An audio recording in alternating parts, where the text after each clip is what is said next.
आइए आज बता दें आपको पार्ट्स ऑफ ब्लड।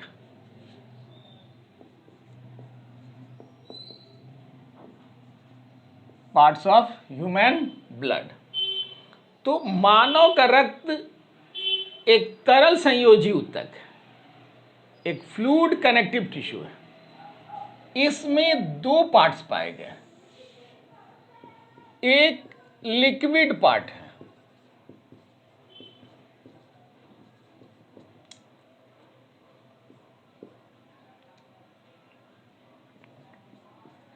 द्रव भाग, और दूसरा जो है वह पार्टिकल्स के रूप में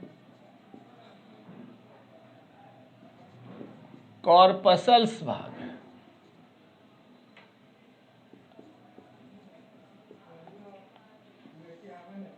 इसको सॉलिड भाग भी कहा जा सकता है।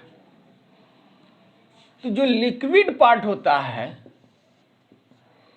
वह उसका प्रतिशत जो होगा वह आपको 55 से लेकर 60% ऑफ टोटल ब्लड, और ये जो कॉर्पसल्स पाए जाएंगे या सेल्स वाले पार्ट्स जो पाए जाएंगे वो पाए जाएंगे आपको, जो 100 में से जो रेस्ट बचा वो हो गए 40 to 45%।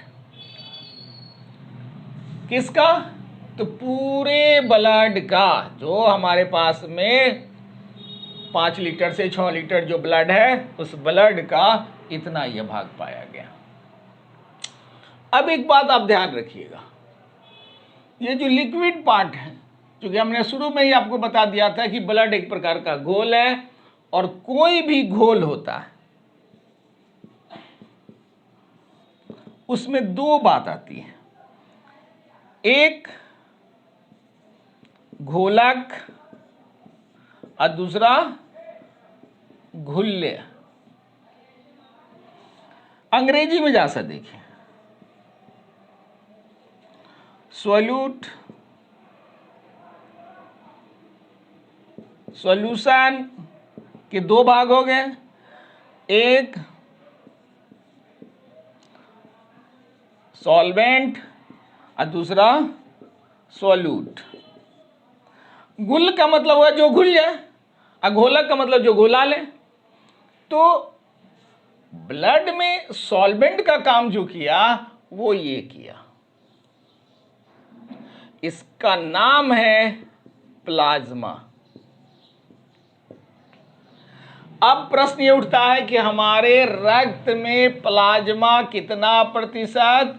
तो 55 से 60%। ब्लड में कॉर्पसल्स कितना प्रतिशत? तो 40 से 45%। ब्लड में जो प्लाज्मा है वह सॉल्वेंट का काम करता है, और ब्लड में जो कॉर्पसल्स या सेल पाए जाते हैं वह सोल्यूट का काम करता है, यानी कि घुल्य का काम करता है। ये प्लाज्मा जो देख रहे हैं, इस प्लाज्मा का रंग हल्का पीला होता है। इस प्लाज्मा में जल का प्रतिशत जो है वह 90 से लेकर 92% है। इसमें प्रोटीन पाया जाता है, और वो प्रोटीन लगभग 6 से लेकर 8% पाया जाता है। इसमें कुछ आयन पाए जाते हैं जो रेस्ट हो गए, जो बचा हुआ रह गया।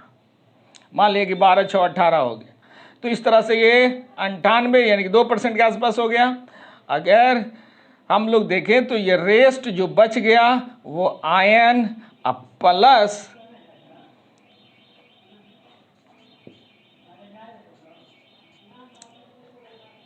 पचे हुए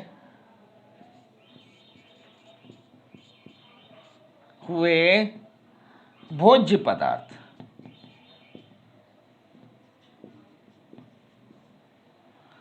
प्लस इसी में आ जाएगा आयन, पचे हुए भोज्य पदार्थ और हार्मोन। अब आपके सामने एक प्रश्न उठेगा कि इसमें जो प्रोटीन पाया गया प्लाज्मा में, ये प्रोटीन कितने प्रकार के होंगे। और उससे बहुत ही इंपॉर्टेंट बात बनती है कि ब्लड में जो प्लाज्मा है उस प्लाज्मा का प्रतिशत 55 से 60%, और उस 55 से 60% में जो प्रोटीन पाया गया वह 6 से 8%, जल पाया गया 90 से 92%। और ये जो प्रोटीन है, इस प्रोटीन को जरा सा देखिए, प्लाज्मा का प्रोटीन, इसमें 3 तरह के प्रोटीन पाए गए। एक प्रोटीन जो फाइब्रिनोजेन नामक प्रोटीन है, फाइब्रिनोजेन नामक प्रोटीन। दूसरा प्रोटीन जो है वह ग्लूबिन नामक प्रोटीन। और तीसरा प्रोटीन जो है उसका नाम है अल्ब्यूमिन नामक प्रोटीन। सबसे ज़्यादा पाया जाएगा अल्ब्यूमिन नामक प्रोटीन, उसके बाद ग्लोबिन नामक प्रोटीन, उसके बाद फाइब्रिनोजेन नामक प्रोटीन। ये प्रोटीन क्या करता है, तो ब्लड में मिलकर ब्लड को गाढ़ा बनाता है।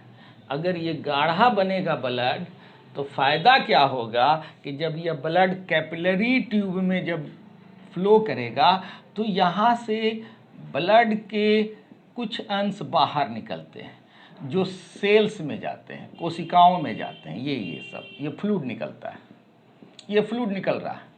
ये जो फ्लूइड निकलता है वह ऑस्मोसिस क्रिया के द्वारा, ऑस्मोसिस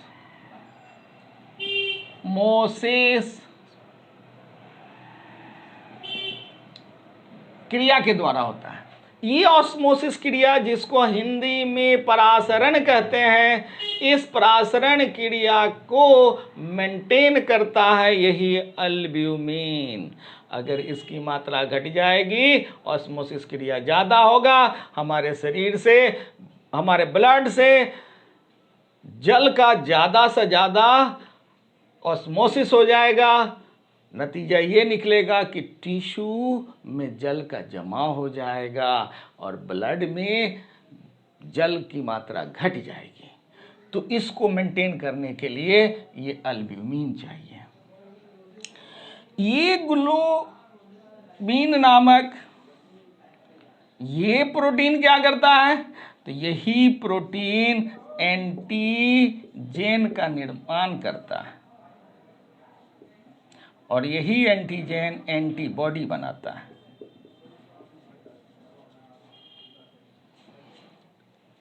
और फाइब्रिनोजेन क्या करेगा, जब हाथ पैर कट गया, रक्त का स्राव होने लगा, तो वैसे स्थिति में रक्त को थक्का बनाता है।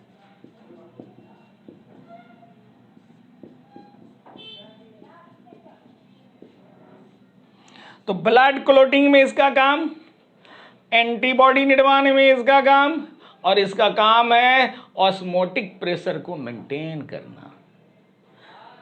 तो प्लाज्मा में जो प्रोटीन पाए गए वह प्रोटीन 3 प्रकार के, अल्ब्यूमिन, ग्लोबिन, फाइब्रिनोजेन। अल्ब्यूमिन का काम है प्रासरण क्रिया को, यानी कि ऑस्मोटिक प्रेशर को बनाए रखना। क्योंकि अगर यह प्रेशर नहीं मेंटेन होगा तो ब्लड का सर्कुलेशन में कठिनाई आएगी। अब आपको मैं बता दूं कि इस प्लाज्मा का कार्य क्या है।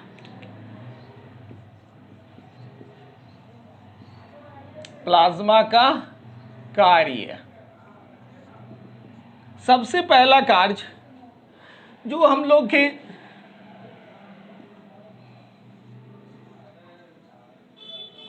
ये पाचन तंत्र है, इस पाचन तंत्र में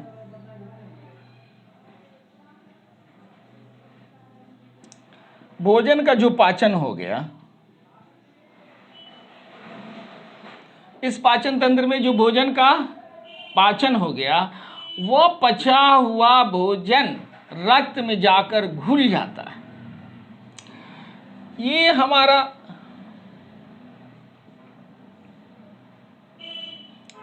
लंग्स है।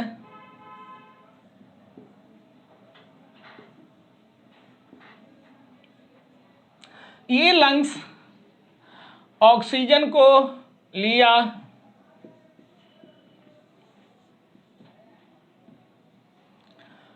लेने के बाद में ब्लड को दे देता है। तो यही प्लाज्मा क्या करता है कि पचे भोज्य पदार्थ O2, CO2 इत्यादि का परिवहन करता है।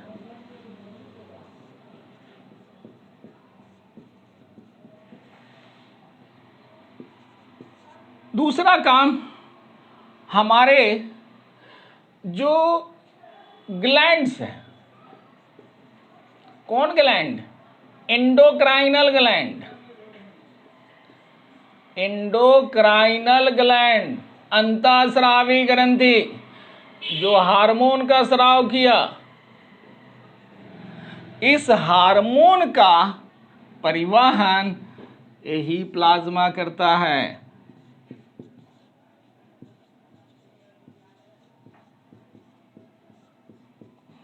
का स्राव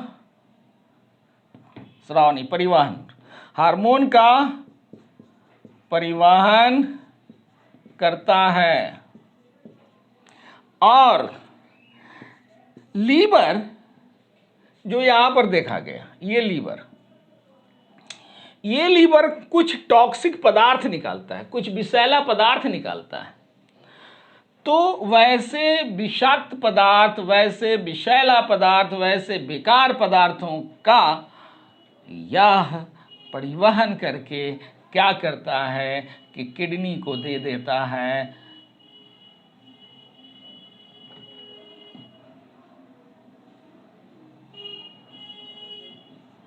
ये किडनी को दे दिया। तो प्लाज्मा का तीसरा काम,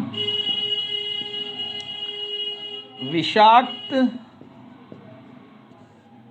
एवं